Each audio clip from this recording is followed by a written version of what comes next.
and welcome to the Insert Innovation Podcast. I'm your host, Benjamin Janey, and we are here today with the group's licensing gurus, absolute rock star, superstar of consumer product licensing, Cynthia Hall-Domine. How are you today? Well, thank you for that amazing introduction, Benjamin. And I meant every word of that. So Cynthia is the founder and president of Synchronicity, in which opened doors back in 1996, with the goal of creating a boutique licensing agency with a diverse roster of unique properties, inventions, and ideas. Her clients include Tootsie Roll Industries, the New Jersey Turnpike Authority, Museum of Bad Art. However, prior to being a business founder, Cynthia actually worked in the corporate world, where she was senior vice president of licensing at Leisure Concepts and oversaw all aspects of licensing sales.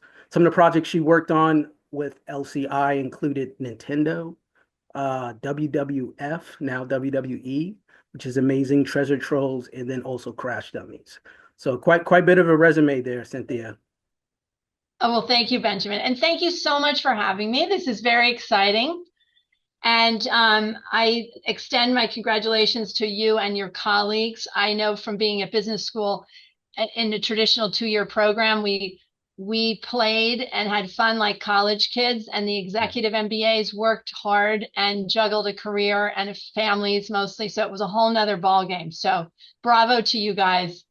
It's a Thank you so lot to bite off, and I respect it highly. much. Well, thank you so much. Thank you so much. Well, with that being said, would you mind sort of giving the audience just a brief overview of your background and why you entered the consumer product licensing field? Sure, thank you. So it took me a couple of tries to find licensing. I was in the hotel business, went back for my MBA, then I went onto Wall Street, and I had to decide whether the market was going up and down. I had only a few clients. It was not my venue. Mhm. And then I was lucky enough through an exercise with a career counselor to come up with basically a creative visualization exercises that my husband actually um, executed beautifully. And he said, you know, I'm reading about this company called Leisure Concepts, and they license Gumby and Alf. And I had been saying that I really wanted to create what I was selling. I wanted to be in the toy business. I wanted to love what I was selling. Mhm. And I called Stan Weston, and he said, you know what, we're hiring, we're looking for someone. He actually invented GI Joe. So Wow. he sold the concept to Hasbro. Mhm. And then I went and interviewed and actually worked most closely with Al Kahn, who's world famous for Cabbage Patch Kids, and then of course bringing Pokemon to the United States. And in between, I was with him when we did Nintendo, Super Mario, Tetris, the whole Legend of Zelda, and World Wrestling Federation at the time. I've attended 5 WrestleManias, Wow. and some of the greatest moments of my life. I can imagine. I can imagine. James Bond, Gumby and Alf, like I mentioned, just Casper the Friendly Ghost. So it was a cavalcade. And then we changed our life and decided to move to Maine and sort of get out of the New York scene. Mhm. And after having my second daughter, I realized that actually it was the Ty's toy box. You know, what were they? Mhm. Those little, what were they called? Beanie Babies. Yeah. And that sort of got me back in the business. I became intrigued. I realized I couldn't stay out. And that's when I started Synchronicity in a bedroom in our house and was lucky Yes. enough to land Tootsie Roll Yeah. and the Museum of Bad Art and other great brands, Wham-O. So I've represented all the Wham-O brands. I've represented something called Sign of the Apocalypse, which is a guy who had a sign on his front yard, and we turned it into a whole program and a book and a thing. That is amazing. And yeah, and then I work on MerchMake, which is the online e-commerce white label e-commerce platform, which is fun. And but yes, I have the luxury and the pleasure of representing these amazing candy brands and have for a couple of decades. Wow. Amazing, amazing. And then I did a Um, lot of game inventing too. yeah. Worked with game inventors, and that was fun, and other inventions. So it sounds like you've been attracted to innovative people, ideas, and products. Certainly, once you made that transition from Wall Street over to licensing. Um, Now, in your own words, how would you define innovation? Well, so I thought about it because you know what, you gave me those great questions. Is that a secret, Ben, that you gave us, gave me some questions? Oh, So, no, no, no, no, no. We like so our I guests to think be prepared for sure. I think it's easy to think of creativity, Yeah. and but that's, you know, creativity is just a part of it. And my dad, who was just a brilliant and very creative man, used to say that creativity is remembering the best of everything that you've seen, which is an interesting kind of concept to chew on. I think it means that you're open and aware and looking and sort of enjoying the splendor of the insanity of our lives, because something there are gems all over the place. So I Yeah. think that's a great way to sort of view the world. Hmm. But what you got to do is take that creativity and turn it into something Yeah. that's new and exciting, smarter, better, easier, cheaper, faster, more efficient, more delicious, more enticing, more effective. Yes. So Yeah. it's taking a great idea and making it work. And but one of the things that I found is that one of the, I think, traps of innovation is doing things just because you can, Hmm. and that we need to edit. And just because you can, it doesn't mean it's the right thing or the efficient thing or the smart thing or the. And Right. so I think that can be a trap of technology and innovation. Yeah, I can agree with that. I think, the AI buzz is kind of falls into that category. If there's an appropriate use case to integrate AI into a business model, where, as you mentioned, it can help you reach an audience faster or more efficiently, or help optimize your business, then by all means, it may be worth investing into and exploring. But to hire, a CTO out the gate or some sort of AI developer for 100K a year, while you're still just getting to understand or developing a use case might not be, a good use of resources, right?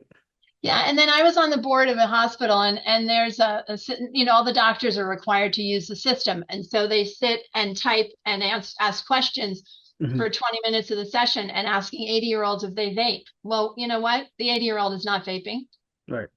They don't feel well, and they want to talk to their doctor. You know what I mean? So like, just because, so they were wasting a whole lot of important time just because we can ask those questions and gather that material, that information. That's not really what needs to be happening at the time. So that's not a very fun example, Yeah, but it is a real but one. that's a good example. Um, Now, going back to your role as vice president of licensing at Leisure Concept, I wanted to talk a little bit about the transition from senior corporate executive to becoming a business founder, and sort of how challenging that was. And then maybe if you can share some of your initial inspiration behind founding Synchronicity. Sure. Well, so it actually was rather organic because we did make a family change. We moved from New York to Maine, and I was having a second child. So there, you know, life got in the way. And it made sense. It was a good time to transition things. It was just, it was the right thing to do. And then, like I mentioned, Stan Weston, because I called him up and I said, Stan, these Beanie Babies, what are we going to do about this? And he's like, but you just had a baby and you're in Maine. And I'm like, yeah, I know. Anyway, it just became clear that doing something was going to, I needed to do more than just kind of be home and doing the mom thing. And I had some ideas always about properties I would like to represent in the future and on my own. And so it was something that I always thought about. What was interesting is I would see people go off and start agencies and get offices on Park Avenue and, you know, Wow. develop this huge overhead. And I would think, whoa, and it sort of frightened me.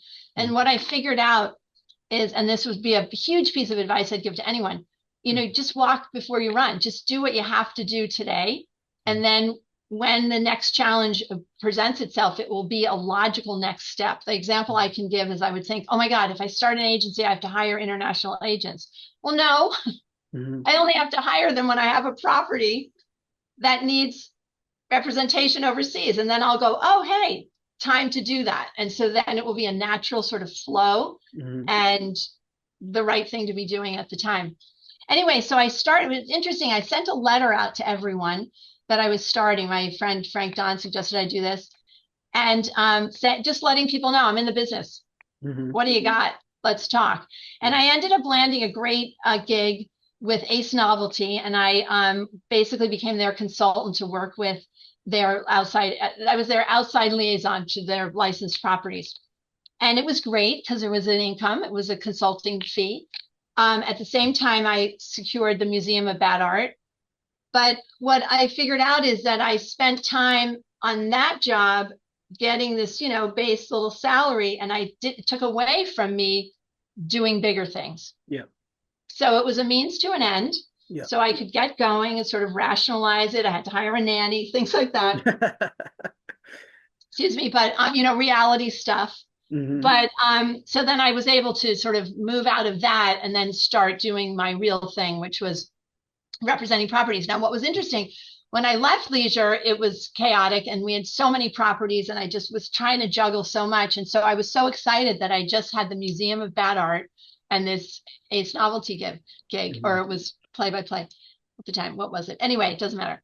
Um, and then I discovered that if someone said no to Museum of Bad Art, I didn't have anything else to follow up with. I was like, okay, I'll call you later. And so then it became clear that having a portfolio is so important Yeah. so that one thing can play off the other. Hmm. There's more to talk about. One deal leads to the other. And so it was just an interesting sort of lesson in having sort of a broad little a portfolio. It's helpful. Hmm. Diversified portfolio. I'm sure they talk a lot about that. I'm sure In at business. Chapman. Yeah. But it's the same with anything. You need to have sort of a few projects.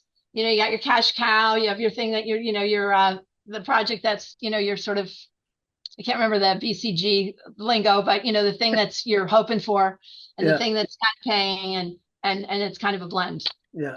So it was just a process that, as I needed more things, I did more things and did different things, and people, one thing led to the next, and it all kind of worked. Awesome. So it sounds like it was a very organic transition. Now, were you able to sort of harness some of the skills and the experience that you had in the corporate world into entrepreneurship once you became a business founder? Well, first of all, I was in a very little corporation. Oh, okay. Most people would say What that. was the size of You call LCI? that a corporation? Oh, Was it a I don't know, mid-sized 10, company or like a small 20, business? 20 people 20? Okay. or less. Yeah. All right. So it was, a small thing. But yes, there was a structure. There was people had titles and Yeah. there were Yeah.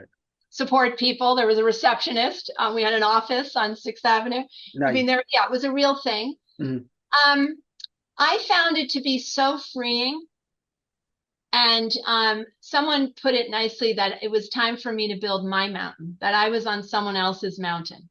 Yeah. And so it's wonderful to be driven by your own ethic Hmm. and your own ethics, Yes. and not have to make excuses for or be around or sort of march to someone else's drum, period. And Right. so I found it to be really great Yeah. and Yeah. freeing. I'd say freeing, and it's risky, all that, but I had a low overhead. Right. That you got to start with that. Don't get the big offices. In many ways, it sounds like it was your calling in life. And I think you've done a great job, and I'm glad Oh, you thank made that you. transition. Now, let's kind of move into more of a macro perspective of the consumer product licensing industry, and talk a little bit about how technology has played a role in recent times, or are there new technologies that are impacting or disrupting consumer licensing that you can talk a little bit about? Well, I think that sort of the first, well, I don't know the actual timeline totally, but the whole breakdown of network television, and Uh, then even the, Cartoon Networks, and, it was 3 channels, it was 5, and then, it was the new shows on Saturday morning, syndication, we have 22 markets and that whole yeah. thing. And now it's absolute chaos. Um, so there's very little barrier to entry to get your show or your property out there. Hmm. But what we've created is this splintered, crazy, quick, the whole thing with streaming, where there's not even, you can't even chat at the water fountain, water cooler, as they used to say, although not that many people are in the office, because you don't know what episode your friend's on, right? At Right, least right. when, the show came on and everyone was watching must see TV on Thursday nights, we could Right. talk about Seinfeld the next day, right? Yeah, exactly. So it's kind of making everyone their own little island. And now the little kids are Mm-hmm. islands, and they're, Mm-hmm. seeing and doing all kinds of different things. And so there are these bursts of popularity, but you can't necessarily jump on it because it's kind of here and gone before you can get the product made and on the shelf. So Yeah. it's caused just a lot of, I'd say, chaos, Mm-hmm. opportunities, and confusion, and it's, kind of a mess, but Yeah. a fun mess. It would be interesting to see if like this kind of like new wave of creating content, like you said, direct to market. You have an idea for a show, you have a connection at Netflix, you have a good pitch, you might have a Netflix original. And again, like these kind of, like you said, these barriers to entry are much lower now. It's creating more competition, which sometimes is good, right? Because people have to be more creative and be more innovative. And I just think like the amount of content has accelerated, right? Like Yes, it has. And exploded. the other thing that I talk about is the Mhm. retailers. Of course, there are Yeah, fewer and fewer. And I'm sorry to all the retailers that might be listening, but they're not merchants anymore, they're accountants. yeah, And so breaking through and, getting that cool property into the store, I think is harder and harder. There are fewer stores. yeah, So, and that's where, print on demand comes in, yeah, and, alternative channels, and e-commerce, that whole thing. It's a fascinating dynamic. So, yeah. Now, can you share a story with the audience about a time you had to come up with an innovative solution to perhaps overcome an obstacle or a problem in your career or on a project? And then, what were the steps taken to create the solution? so the first deal I ever did was a $100,000 deal, and it was for Gumby Amusement Park plush. Wow. And you might say, oh, big deal. But it Hmm. was at the licensing expo. It was my first week in the business, and the licensing expo was the next week.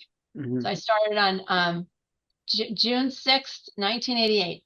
Anyway, so 1 week later, and what the dynamic was that amusement park plush and the whole that whole market was taboo, because they would knock off the properties. Like Gumby was known as the green stick man at all of the fairs and carnivals around the country. Hmm. So it was always, no. Well, so as it turns out, this guy, Saul Gammon, who was the guy that hired me when I started Synchronicity, it was his first week also in the business. And we stood there, and he came up and he said, I want to license Gumby for amusement park for my father-in-law's company. Wow. And I said, that would be great, but I understand that we can't do it because no one trusts that you'll do it right. And he said, but we looked at each other and said, that's so stupid. And so, believe it or not, we came up with a tagging system right there, that the plush had a tag that said they were for redemption only. Uh-huh. And they promised to have that tag on there every time. And we did the deal, and it opened up the amusement park plush category for Wow. the entire industry, because everyone then began doing that tag system. Wow. So that was my first deal. So it was very low tech, Right. no tech, but innovation doesn't have to be tech. No, it doesn't. So it doesn't. And in thinking about this, sometimes innovation is going back to what you used to do because it was better than the tech. That's true. So Um, I think the foundation really is problem solving at the end of the day. And it sounds like you guys came up with a really unique solution in real time. How long did that deal like? How long was the conversation? Was it 2 hours? Was oh it? no, well, it was at a trade show. So, Yeah, you have, 20 minutes or half an yeah. hour. Speed dating. So my recollection was we kind of looked at each other and said, we got to solve this problem. This is ridiculous. I know, and we could work this out. Of course, it was, more like 30 years ago or more. So I don't remember the total details, but it was not difficult. We, presented the idea and everyone was sort of like, good idea. Because I think it was the first time that that whole industry was actually interacting with licensing. They were always sort of in the shadows, just knocking people off. So they sort of stepped forward to be legitimate, Yeah, and we accepted their willingness and came up with a plan. that's amazing. So that's kind of Thank, fun. thank, oh yes, that's inspirational. I mean, thank you so much for sharing that. Sure. Um, and with that being said, are Oh, there? wait, I also did the Okay, first licensed fruit snack, Super Super Mario. Mario. Wow, I know, unbelievable. right? I It's kind of remember that crazy. box.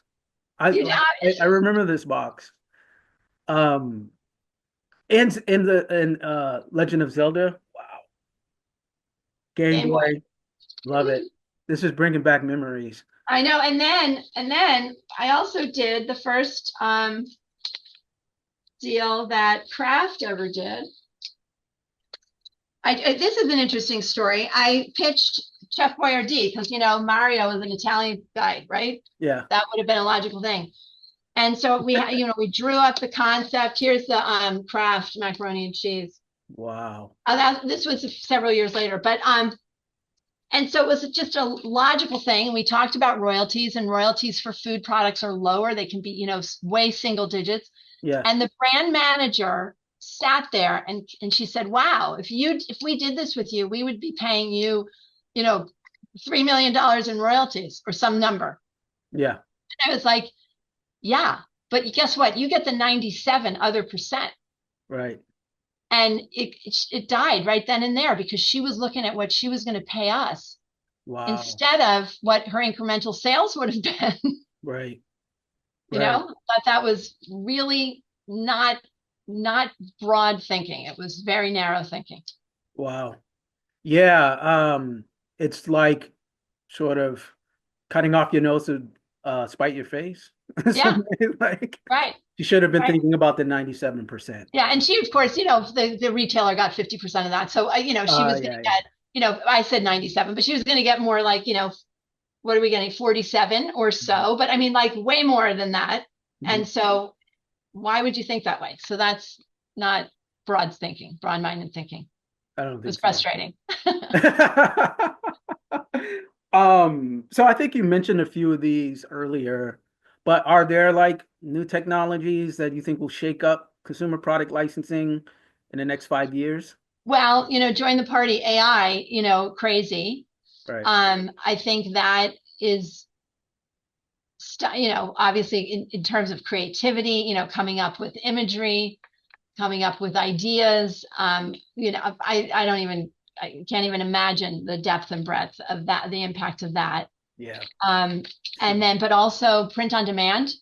The technologies have improved dramatically. Mhm. The idea of one products where people can design an item, like on a Roblox situation, and then get that product made, and it's the product that they made and only they made. Um, Mhm. so it's a customization, I think, thing that we can't even imagine where Right. that could go. So Fantastic. I would say, AI and print technology and sort of the merging of both to create, one of one products. Amazing. A little, Um, that's one idea yeah. or two. And it's so interesting because you've seen this, these new technologies sort of morph into this industry, but you were there from, over 20, 30 years.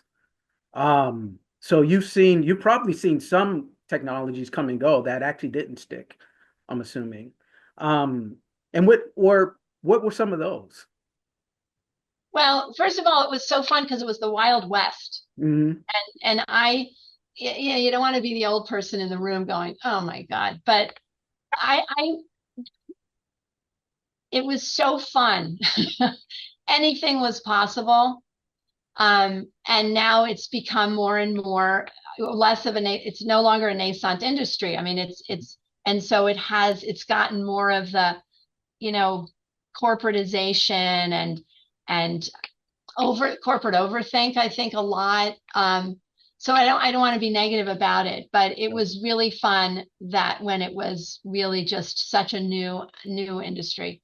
Right. Um, as far as basically licensing is a low tech industry, you know. Okay. Um, Yeah. so there's not a ton of tech, but I think the thing that I haven't had to deal with, luckily, except sometimes I get properties for a client, and so I have to deal with some of the larger, studio clients, and Mhm. they're big into these art approval systems, and you have to learn the system and the Yeah. submitting and the thing, and I'm Mhm. proud to say that we're still old school. Yeah. You know, we do it by email, an Yeah. approval form. We send the email back, and I I have love to it. say, 90% of the people are ecstatic when they find out that they don't have to learn a new system to System. do the submitting and the thing. And so I have a little bit of a bad attitude, I think, in some related to some of it and in fact, one time I had a meeting with a woman and she actually said to me, how did you find me?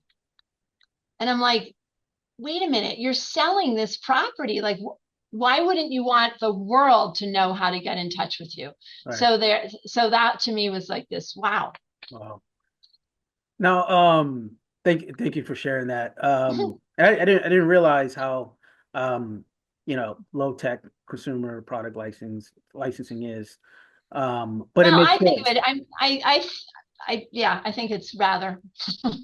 Yeah, and I can certainly also appreciate kind of sticking to the fundamentals, when it comes to processes. Like not everything needs a complex system to execute, right? Well, and the Um, other thing, it needs to be win-win. And right. sorry if I'm interrupting you, but No, sure. the licensing industry breaks down when it's not win-win. And Hmm. when it's, 50 or $100,000 for an eraser deal, it's great when the property is flying high, Hmm. but they often fall off a cliff and Yeah, then everyone's screwed. And right. so my sort of motto is always sort of, this isn't brain surgery. Yeah, Let's make it work. Let's have it be win-win.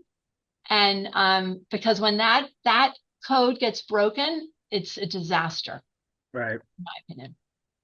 Now, who is your favorite consumer brand IP that you work with? For example, Nintendo or Disney, Tootsie. Absolutely, makes sense. I love the Tootsie Candy brands. They're so fun. They're so varied. We have so much fun we can do so much fun, have so much fun with the art. So it's been such an honor and a pleasure to represent these amazing brands. So I feel incredibly grateful.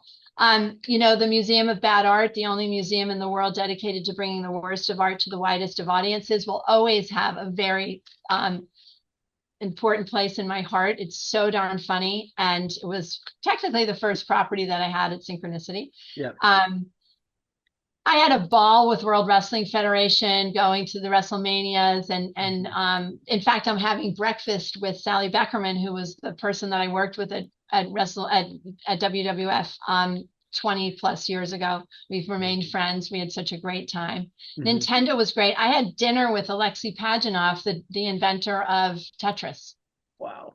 at CES. I know it was crazy times when we were introducing Game Boy and they brought him in from Russia. And that was very, very cool. Dealing just the whole Nintendo thing was so exciting to be on such the cutting edge. When Yeah.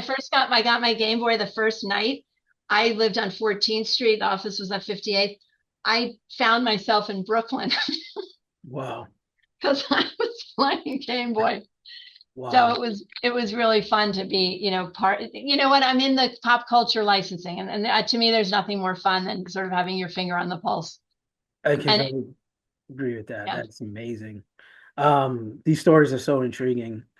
And to our audience who are mostly entrepreneurs watching this, so are there like any practical advice that you could offer students that are looking to enter entrepreneurship?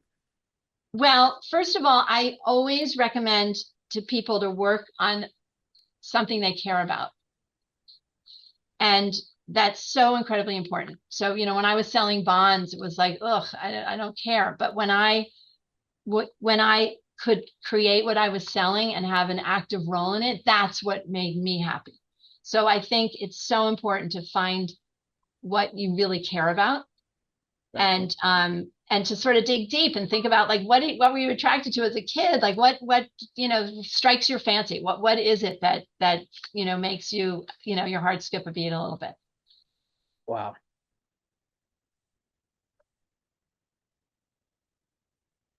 Think of it, break it down, baby steps, right? Hmm. Do what you need to do. I think cash is king. Hmm. Never forget that. Hmm. And, beware of the temptation of excessive overheads and things in the beginning. Hmm. Although, you have to spend money to make money. So, not to be cheap, but to be smart. Um, and have fun at it. um, Very important. and I think use your intuition. Never stop listening to your gut. Yeah. I think that's really, really, really good advice. And are there like tools or resources, websites, that our audience could, or you could recommend that our audience could access, um, for inspiration or just more information on entrepreneurship, or if they're actually interested in getting into consumer product licensing? Yeah, and so I'm part of one little piece of licensing, because there's licensing in terms of technology. Right. You can get in the legal side of things, writing patents, that whole thing. Fashion, the fashion industry is completely driven really by licensing, but Yeah. completely seamless. That's the whole point. You want to think that the designer is designing every single product. Hmm. So there's a licensing industry association called Licensing International. Um, and there's some journals, License Global, there's the licensing letter. Some of the licensing letter, I think you have to be a subscriber, but there's probably some, free information. So there are some journals and stuff. There's the licensing show that takes place pretty much in May, end of May every year in Las Vegas. That's crazy. Can you talk a Right? little bit about the licensing show and the format of it and what the objective of the show is? The objective is to do deals, baby. Yeah, it's a convention, and this time everyone that has a booth has a property that they're pitching. So, it's every studio, every licensing agency, all kinds of people have booths. So it's funny. And one of the funniest things is the character parade. And if you get Oh yeah. stuck in the middle of it with all the characters and the thing, and so, these random Smurfs and, Angry Birds and, angry pets and are walking around the show. So it's pretty crazy. But then, it's a billions and billions and billions of dollar business annually. So but it's fun. I would say in general, it's a group of extraordinarily extroverted people Yeah. in our industry, which is kind of fun. And You fit but right then into this fold, right? exactly. Oh yeah. It was completely, completely. But also you can get into licensing and not be an agent or a broker or a property owner. You can be a licensee. So you can be a manufacturer of something, obviously. And so basically anybody that makes anything, most of them have a license or two. So you can get involved in it from that side of things too. So, and then there's sports licensing. I mean, it's all over the place. Wow. Words of wisdom. Oh. But you know, when I got started, there were no books. Now there are a couple of books. I know my good friend Danny Simons has written a couple of books with Greg Battersby. And so I'm sure there are way more books. You know, it's funny when I had my interview and I said to my dad, who was my sales role model, and the guy that said creativity is remembering the best of everything that you've seen. Mhm. And I can show you him right here. When I told him about this was him accepting an award, my dad. Oh, that's sweet. Anyway, his response was, "I don't believe it." I'm like, "No, Daddy, really? It's a real industry. I was in the building. I met with them." So it is kind of funny because it's like, you do what? But that's the fun part. Oh, amazing. Amazing. Oh, well, we have just a few minutes left here. And at the end of these interviews, we kind of like to give our guests the microphone and the opportunity to promote or plug a website or a project or anything that they're working on. And then also to let everyone know where they can find you online on your LinkedIn or Instagram handle. Great, thank you. Okay, so I'm on LinkedIn, Mhm. Cynthia Hall-Domine. And my website is synclicensing.com. It's a business to business, but that's where you can go and see the different properties I represent. And then, you know, Benjamin, that I'm working on a very exciting e-com platform called Merchmake and Tripod, Mhm. where people can have white labeled, fully stocked with custom print on demand product, Mhm. zero investment, zero programming, and zero inventory. So you can have a store in minutes for any business, any charity, a school, whatever. So I do think that e-com print on demand is the future. Mhm. So that's a great thing. That's called merchmake.com or Mhm. tripod.com. Mhm. And thank you for that. And yeah, if anyone has any questions, feel free. To reach out. Sure, absolutely. Well, Cynthia, thank you so much again for appearing on the podcast. This is Thank you for really having informative. me. I thought I knew a lot about product licensing prior to this interview, and now I feel much more informed. So, We're here to this serve, is my friend. We're fantastic. here to serve. Okay, great. Well, again, thank you so much for coming Thank on the you. show Thank you for today. having me. And to our audience, we'll have this up in about a week or two. And so everyone have a great day. This is your host, Benjamin Janey, signing off. Take And care. I'll see you in Vegas, baby. Oh yeah, absolutely. See you then. Thank you. All right, bye-bye. Bye.